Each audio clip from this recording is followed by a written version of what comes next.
What a wild and wacky weekend we had. UFC 261 brought all the thrills, all the chills, and a grotesque moment of an injury. Hopefully, Chris Weidman's okay. This is episode 135 of The Next Best Bet. I'm Jake Higgins with Brett Levy. As always, we have some NBA, some NHL, and some MLB to fill up this episode. But let's take a look at how we did last episode, Brett. And you know what? I caught up to you on the Levy Lock pick of the pod. I won my pick. Your Levy Lock with the Hornets lost, so we're both tied at 15 and 15 on the year. Yeah, you know what, Higgins? My cold streak hopefully isn't starting. Hopefully it's a one-off week. But that's why we enjoy the hot streaks, right? That's what we were talking about on the last episode. You never know when it's going to come to an end. Well, last pod wasn't so great for me, so we try and bounce back here today. It's also why you follow us on social media, because if you did, you would have seen between Friday and Saturday, I went a combined 11 and 4, had a beautiful UFC 4 and 1 card, 3 and 2 on Saturday, 4 and 1 on Friday with my picks. So it's been going really strong for us overall. Sitting with a just under 18 units, sitting above 18 units on the year. Brett, you're just around at 6. So we're building up the bank. We're building up the reserve a little bit, though. Exactly. As long as we're up, Higgins, you just don't want to be down. But let's jump into a beginner's boulevard and talk about a term that we're not. A professional sports bettor. This is something we do in our own free time. We like to give out the advice, have the conversation, hopefully give some analysis to people, but we don't sell our picks. We don't make our living off of our sports betting, so we are not sharps, right, Brett? No, we're not sharps. We're guys who we like to have some fun, Higgins. We like to place bets on the weekends and we like to share our experiences with others so they can learn and become better gamblers themselves. Plus, I think you and I just like watching sports. Yes, we love watching sports. We do handicap and give out our picks. We give some reasoning. You can always follow us and or tail us, or fade us. But it's more about building a community here and trying to talk about the games that we're going to be enjoying. Because regardless of whether we be doing this podcast or not, Brett, we'd be enjoying these games. So it's fun to talk about them a little bit. Speaking of, let's jump into our NBA picks. Last episode, we did not have any NBA lines to go over. You gave us a shocking Levy Lock NBA pick to end the last episode. You don't have to do that today, though, because we have, 5 picks before the games tomorrow? Yeah, we have a few lines out, Higgins, and I was just a little bit too early on the Charlotte Hornets. They've looked good since that game I bet on them. So that's kind of a bummer, but we dive into Monday night, Higgins. I'm looking at the Thunder at the Sixers. I think the Sixers probably see the Nets winning today, or on Sunday, excuse me, and think, that one seed would be nice to have the fourth home game here in Philly when the playoffs come roll around. So I think they're motivated for the end of the season here, Higgins. I don't think they'll be resting as much as other teams. I think seeding does kind of matter a little bit in the East because you do not want to be playing at Brooklyn in a game 7 with all the talent they have. So I don't know. Just something tells me I like Philly in this spot. The 10.5 points does not scare me. I think OKC's kind of that bad right now, and I think Philly's motivated to win these games and get that number 1 seed in the East.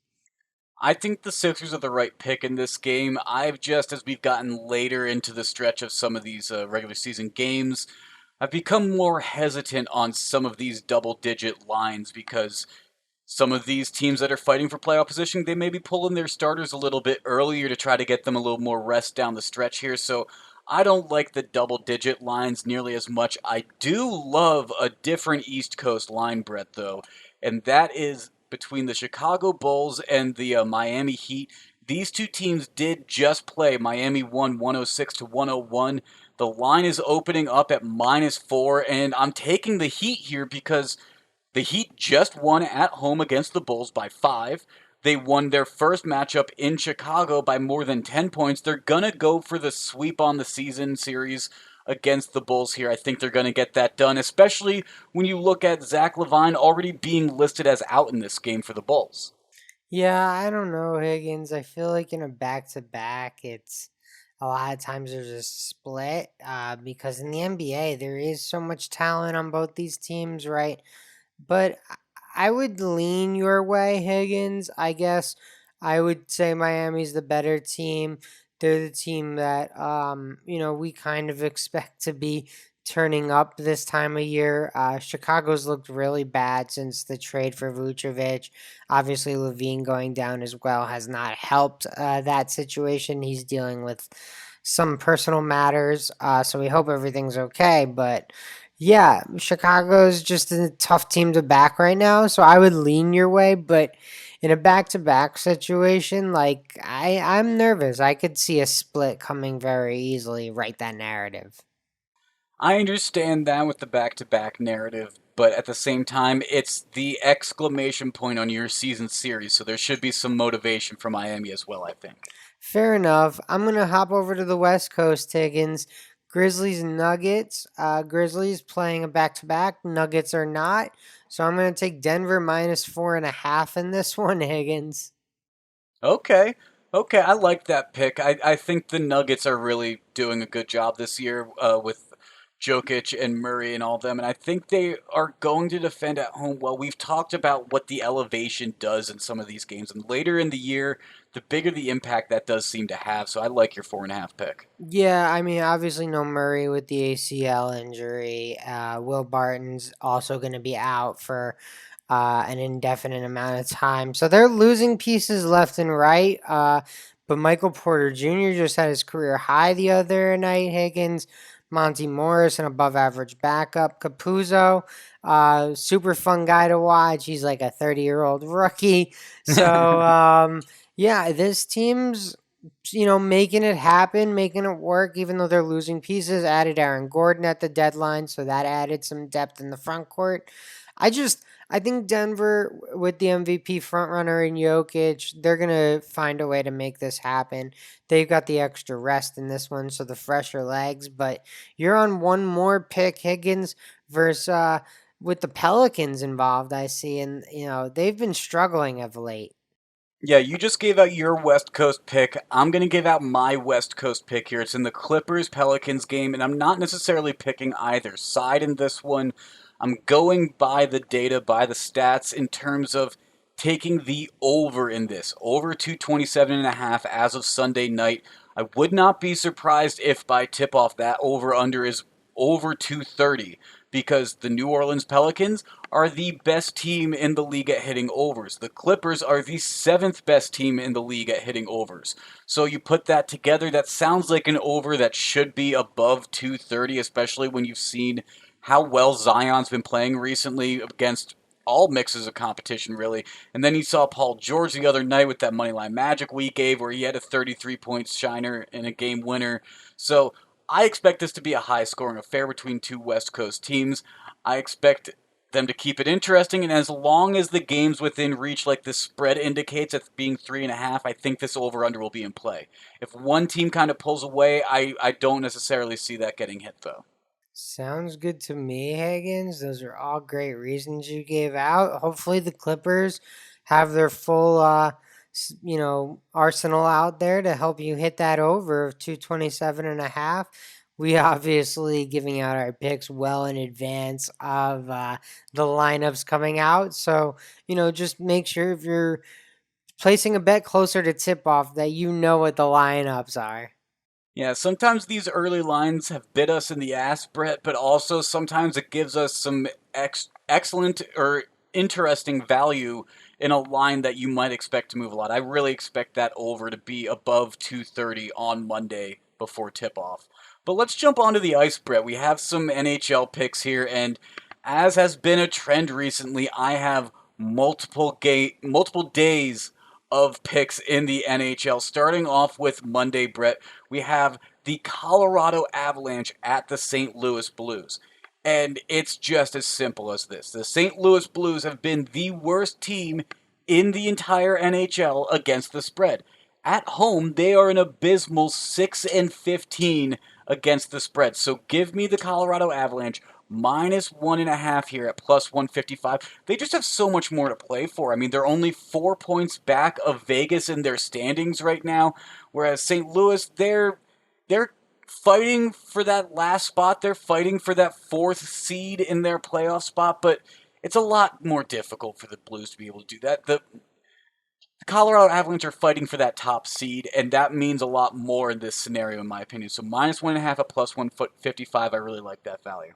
All right. Yeah, I'm not so sure what the Avs injury situation is of late. I know they've had McKinnon in and out. They lost another player who's unfortunately name I'm blanking on at the moment, but um, that's two top line scorers that they've had in and out of the lineup recently. So I'd have to double check before I back that, but. The Blues, honestly, Higgins, to your point, have been so bad at home this year against the spread. Like, it's almost a blind bet at this point. Like, they've only It beaten has that been for number me. 6 times. Yeah. It's not almost a blind bet. It pretty much has been a blind bet for me recently in the past month or two because the Blues have proven that they deserve to be in the bottom right there. But there's just so much data against the spread in the NHL as this season kind of comes to a close that's what's fueling a lot of my decisions, including as we go on into Tuesday, Brett, where we have the Red Wings versus the Blue Jackets. And when you look at the Blue Jackets at home, they are 14-9 against the spread. Whereas you look at the Red Wings are one of the best teams in the NHL against the spread at 30-19, but they're only 12-12 on the road. Detroit's great at home; they're okay on the road. So give me the Blue Jackets at home -1.5 at +170. Especially when you look at how they've played against them at home in the past. They only one of the 5 matchups against the Detroit Red Wings have been in Columbus so far this season. That game was a 4-1 win for Columbus. Okay. Yeah, I have not watched either of these teams enough to really back either one confidently, but I like your reasoning, Higgins. But I'm going to be honest with you, Higgins. Tuesday games, that's not far enough in advance for me. So I'm really interested in what your Wednesday pick is because I need to take out my crystal ball here and know who I'm betting on Wednesday night. Well, I told you that the St. Louis Blues at home against the spread are 6-15. Well, on the road they're 8-14. So I'm taking the Minnesota Wild at home on the puck line -1.5 at +175 on Wednesday because, like I said on my Monday pick, Brett, betting against the Blues is basically a blind bet at this point. They have been the worst.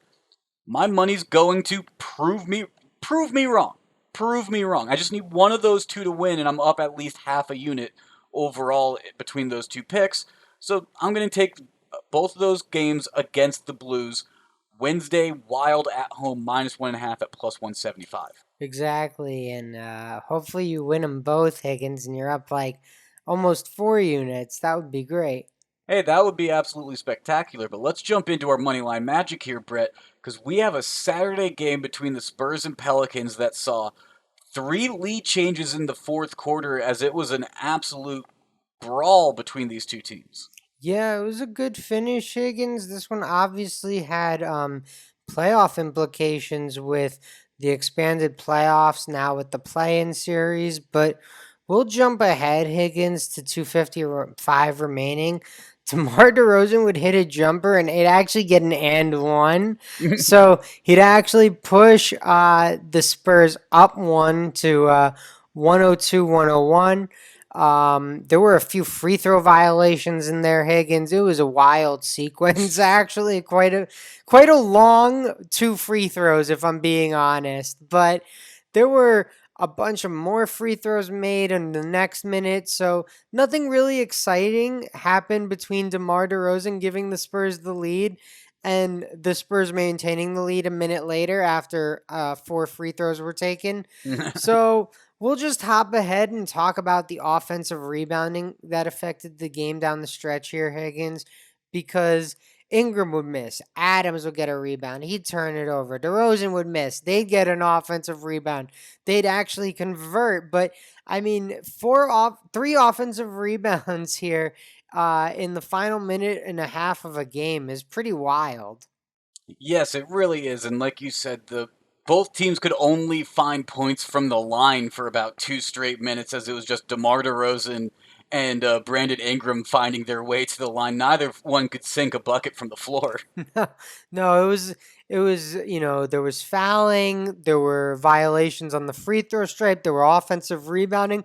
This is not the typical tight finish of an NBA game you would expect.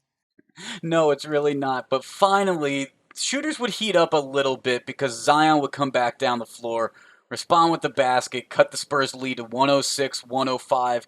That's with just under a minute left, about 55 seconds left. But the Spurs would come right back down their next possession. 20 seconds later, DeMar DeRozan pulls up for a 17-foot jump shot, takes the lead right back and extends it to a 108-105 lead. And the Spurs just can't be beaten in this sense. No, DeRozan had his the previous 7 points for the Spurs prior to that pull up basket, Higgins. So last 9 points for the team. You knew he was getting that shot. Um, the Pelicans actually wouldn't call timeout, which was kind of surprising to me. Lonzo kind of takes an ill-advised three. I mean, I guess he tried to get it up quick to get the 2-for-1, but you really need the good shot in that with that amount of time left. You're playing the foul game there. So Lonzo takes a tough three. Pelicans foul. Murray makes 2 free throws. This is where it kind of gets interesting for gambling purposes, Higgins, because Pelicans would now call the timeout. They'd miss the three, but actually a pretty wild turnover would give them the ball back, and Ingram would hit a three. So it ends up being a 2-point finish here, Higgins. But we're Moneyline Magic. We're focused on the fact that the Spurs won the game.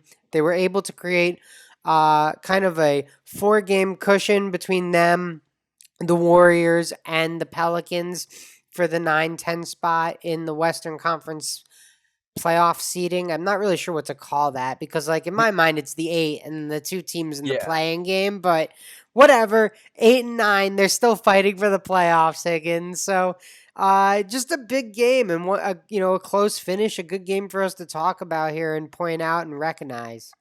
Yeah, the Pelicans, they were 3 points favorites heading into this game. So the Spurs getting an outright win, winning by 2. Great job by San Antonio getting some of these late stretches. Also gives them the slight edge and helps them in their attempt to try to catch up with Memphis, who they're just a game back of right now in their division. Yeah, it's all going to be interesting in the playoffs. I think the playing game, there's been a lot of debate. Is it good? Is it bad? But I think it keeps more teams alive late in the season, which is what we want. We want more meaningful basketball games during the regular season. So I'd say net positive. I'd agree with that. I'd agree with that. Let's move on, though. Today's podcast is presented by Podgo. Podgo is the easiest way for you to monetize your podcast, providing podcasters with a flat rate for ad space so you always know how much you get when you include an ad from Podgo. Apply today to become a member and immediately be connected with advertisers that fit your audience. That's podgo.co at podgo.co, and be sure to add our podcast, The Next Best Bet, in the How Did You Hear About Podgo section of the application. Jumping right into the MLB, Brett. Now, your baseball bet last week did lose, so you're down to a 9-3 record, but you're still red hot overall, I'd say, Brett. What do you think of this Monday look of a spread that we got? Yeah, to be fair, Higgins, we kind of warned people. We didn't really love that baseball slate on Thursday, but it's okay. I took a shot. It didn't pay out. It was a high-scoring game. 25 runs were scored in the game I bet on. So, you take a shot in the dark, and when 25 runs are scored, the starting Anyone's pitchers, guess. yeah, the starting pitchers didn't really have too much of an effect on that one. But I'm going to look at this Oakland A's Tampa Bay Rays game. The Rays actually had my guy Luis Patino out there on the mound on Sunday. And Luis Patino, cool fact, Higgins, became the first player in Rays history to be younger than the franchise, to play for the franchise. So that's a fun fact there. Luis Patino, born in 99. The Rays, founded in 98. So there you go. Luis Patino's only known baseball with the Rays. He played for the Rays on Sunday. The A's had won 13 straight, lose on Sunday. I think they bounce back on Monday versus Rich Hill, assuming Sean Manaea is on the mound for them. I think that's a big pitching advantage for Oakland. Oakland's bats have been better. Oakland's bullpen's been better, even with the injury problems. So I'm taking Oakland minus 115 on the money line. Or, excuse me, minus 118 on the money line with those pitchers locked in. Okay, okay. Interesting little factoid you got there of the player that's younger than the Rays franchise. I like that you threw that right in there. Yeah, that was Interesting pick fun. between the Rays and the A's here. Yeah, I thought that was a fun, neat stat when I saw it. I don't know, fact, stat. What do you want to call It's that? a little factoid, I'd say. Fun It's a little fact, fun fact. fact. Yeah, Yeah. exactly. So, Brett, one of my picks in the MLB this Monday is a really, really low over under set at 6.5 on Sunday night between the Marlins and the Brewers. Now, granted, if you look at so far how these two teams have performed against the over under, it makes sense. Both of them are hitting their unders a lot more than they're hitting their overs. Milwaukee's hitting 12 unders to 7 overs, and Miami's hitting 10 unders to 8 overs. Each of those have a few pushes as well. But 6.5 is really low, especially when you look at how these two teams played on Sunday. The Brewers scored 6 runs. Miami scored 3. These aren't teams that are getting shut out. They're scoring multiple runs. They're putting up a couple at least. 6.5's too low, especially with who's on the mound. You got Trevor Rogers on one side, apparently. You got Colton Burns on the other side, who both of these pitchers have played really well so far. But there's the question of the bubble. Is it going to burst on any of them? Doesn't really need to burst that bad to hit an over 6.5 here. So I'm taking the over. Yeah, that is a no play for me, sir. You've mentioned Rogers and Corbin Burns. They've been fantastic this year.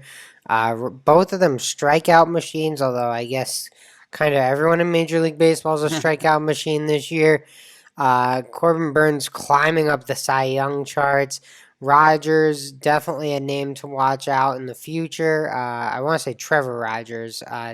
It's confusing Yes, because there's it's a Trevor Taylor Rogers. Rogers in Minnesota, and there's like a Tyler Rogers in San Francisco.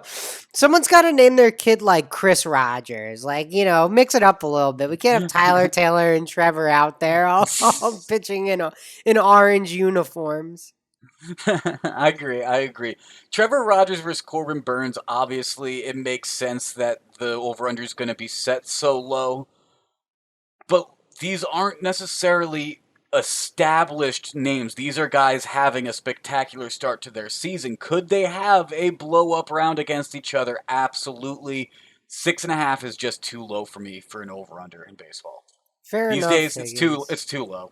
I mean, you look. I don't know how deep Rogers is going to go into the game.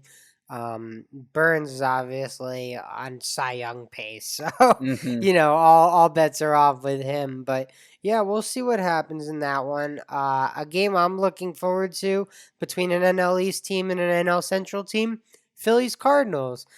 Zach Wheeler and Adam Wainwright are not Trevor Rogers and Corbin Burns, but they're decent pitchers in their own right.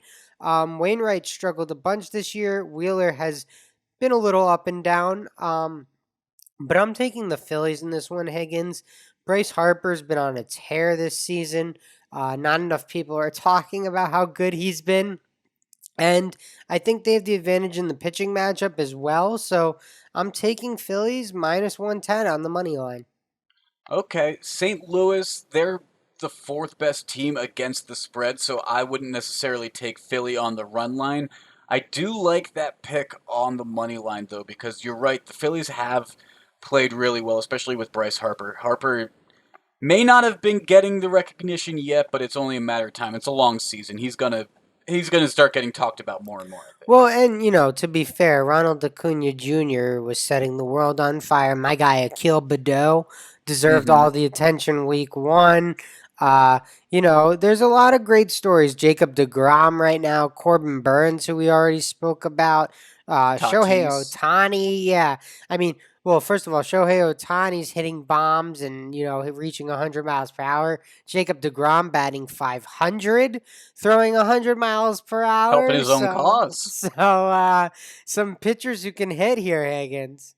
Yes, there are, absolutely. One more MLB game, though, before we get out of here, Brett.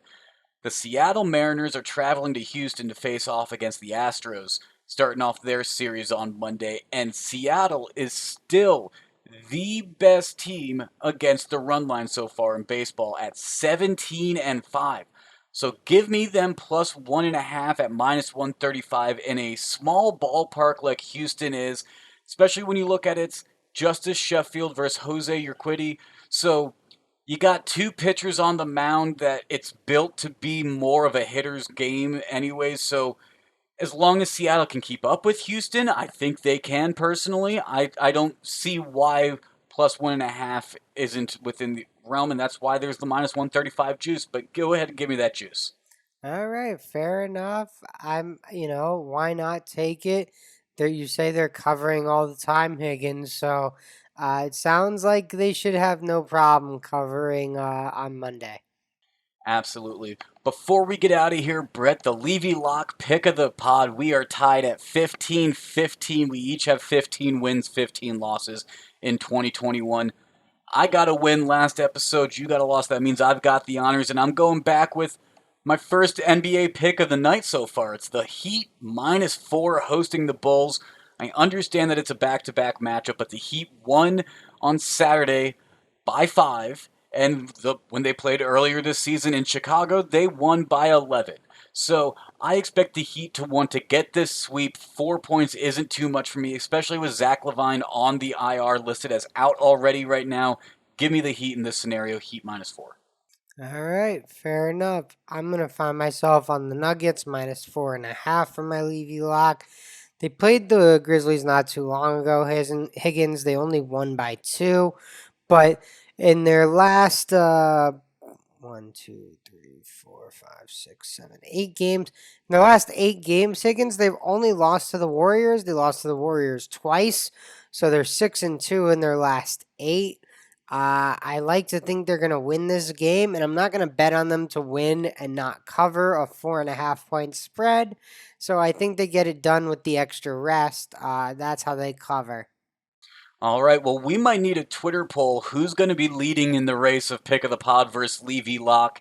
Is it going to be tied? Is Brett going to maintain the lead and retake it again? Or am I going to take the lead for the first time in 2021? We'll post a poll on Twitter. Make sure to go vote on that there. It's at NBB Pod on Twitter, at Next Best Bet on Instagram, and the Next Best Bet Facebook page and YouTube channel. This has been episode 135 of the Next Best Bet. For Brett, I'm Jake. We'll talk to you again on Thursday.